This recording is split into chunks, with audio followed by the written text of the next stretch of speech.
Pourquoi Sadio Mané est le joueur le plus respecté du monde? Dans le football d'aujourd'hui, on mesure la grandeur avec des chiffres. Le nombre de buts. Le nombre de trophées. Le nombre de followers. Le nombre de millions sur un contrat. Mais il existe une autre forme de grandeur. Une grandeur qui ne s'affiche pas. Une grandeur qui ne se compte pas. Le respect. Le respect des coéquipiers. Le respect des adversaires. Le respect des supporters. Le respect des peuples. Et quand on parle de respect dans le football mondial, un nom revient encore et encore. Sadio Mané. Pas seulement parce qu'il a gagné la Ligue des Champions. Pas seulement parce qu'il a porté le Sénégal vers la gloire. Mais parce qu'il est resté profondément humain. Dans un monde qui change souvent les gens. Aujourd'hui, on ne va pas seulement raconter la carrière d'un joueur. On va raconter l'histoire d'un homme qui a prouvé qu'on peut atteindre le sommet du monde. Sans jamais oublier d'où l'on vient. Bambal, le village du Desti. Bien avant les stades pleins et les projecteurs, il y avait Bambali, un petit village du Sénégal. Des routes en terre. Des maisons simples. Une vie modeste. C'est ici que naît Sadio Mané. Son père est imam du village. Sa famille vit avec peu, mais avec dignité. Très jeune, Sadio perd son père. Une épreuve terrible. Un moment qui aurait pu briser un enfant. Mais au lieu de sombrer, il se réfugie dans le football. Le ballon devient son échappatoire. Son rêve. Son espoir d'une vie différente. Il joue pieds nus. Sur des terrains poussiéreux. Avec des ballons parfois faits de chiffon. Mais déjà, il ne joue pas comme les autres enfants. Il joue avec une rage de réussir. Avec une détermination silencieuse. Comme s'il savait que sa vie ne resterait pas limitée à son village. Le rêve que personne ne comprenait. Dans son entourage, peu de gens croient au football comme avenir. On lui dit: concentre-toi sur l'école. Le football ne nourrit pas un homme. Sois réaliste. Mais Sadio a une conviction profonde. Un jour, je jouerai en Europe. Ce rêve semble fou. Presque impossible. Mais il insiste. Il s'entraîne. Il travaille dans l'ombre. Finalement, adolescent, il quitte Bambali pour Dakar. Un départ difficile. Quitter sa famille. Quitter son village. Partir vers l'inconnu. Mais c'est le premier vrai pas vers sa destinée. Génération Foot, l'école de la discipline. À Dakar, il rejoint Génération Foot, une académie réputée. Là-bas, le niveau est élevé. La concurrence est forte. Beaucoup rêvent d'Europe. Mais Mané se distingue par quelque chose d'essentiel. Son mental. Il ne parle pas beaucoup. Il observe. Il apprend. Il travaille. Toujours le premier à l'entraînement. Toujours le dernier à partir. Jamais une plainte. Jamais une excuse. Les entraîneurs comprennent vite. Ce garçon n'a pas seulement du talent. Il a une mentalité de guerrier. Son rêve devient réalité, il part en France, au FC Metz. Mais l'Europe n'est pas un conte de fées. Il fait froid. Il se sent seul. La langue est difficile. Le football est plus dur.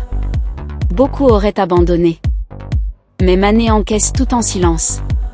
Il travaille encore plus. Il s'adapte. Il ne perd jamais le respect. Même quand il joue peu, il garde le sourire. Parce qu'il sait que chaque difficulté est une étape vers le sommet. Puis vient Red Bull Salzbourg. Et là, tout change. Il marque. Il court. Il impressionne. Sa vitesse devient une arme.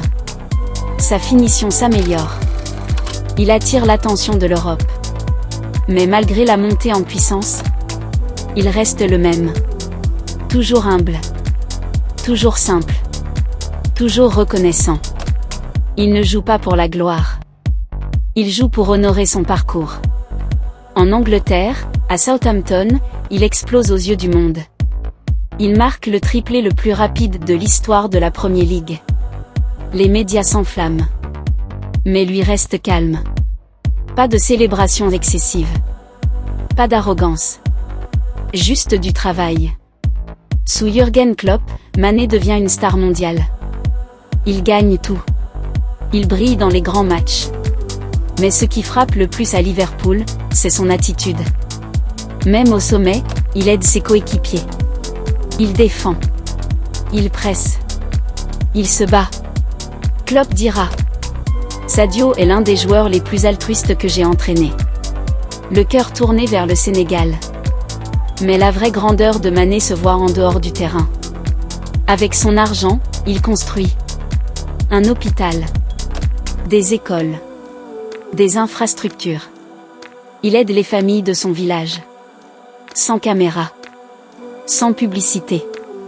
Juste par devoir moral. Une humilité qui touche le monde. On l'a vu avec un téléphone cassé. Avec des habits simples. Il refuse le bling-bling. Il dit: Je préfère construire des écoles que montrer mes voitures. Cette phrase a marqué le monde. Lacan, le rêve d'un peuple. Quand le Sénégal gagne la CAN, c'est plus qu'un trophée. C'est une fierté continentale.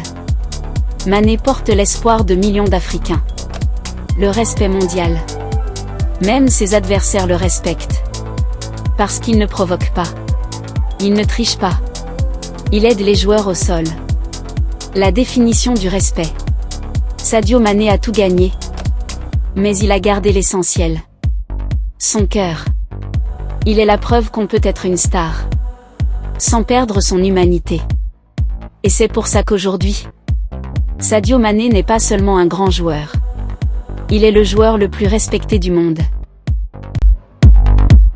Et ce respect mondial pour Sadio Mané ne vient pas seulement de son talent. Il vient surtout de ce qu'il représente. Parce que dans le football moderne, on voit des joueurs avec des voitures de luxe, des montres à des millions, des villas gigantesques. Mais Mané, lui, a toujours montré une autre image de la réussite. Il a déjà été aperçu avec un téléphone cassé. Les gens se moquaient, jusqu'à ce qu'il découvre qu'il préfère aider son village plutôt que dépenser pour du matériel inutile. Et c'est là toute la différence. Mané ne joue pas seulement pour lui. Il joue pour les autres.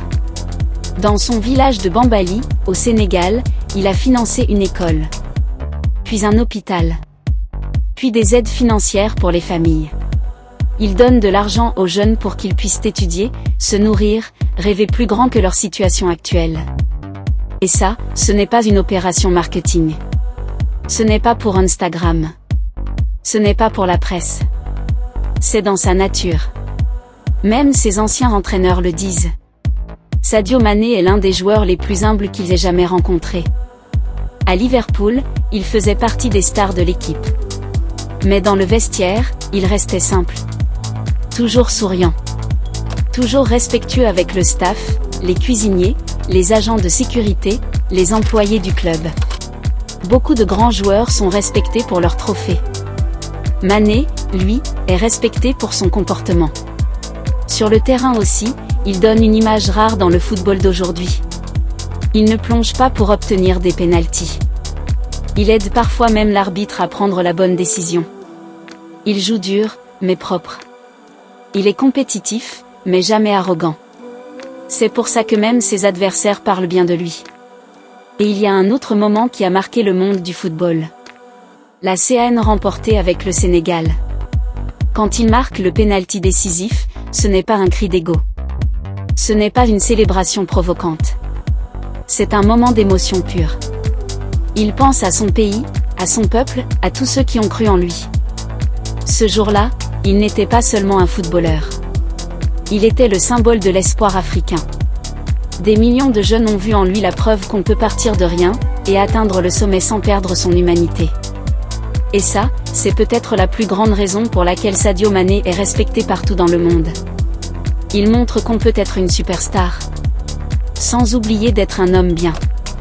Aujourd'hui, quand les gens parlent de lui, ils ne parlent pas seulement de ses buts contre Manchester City ou de ses titres avec Liverpool.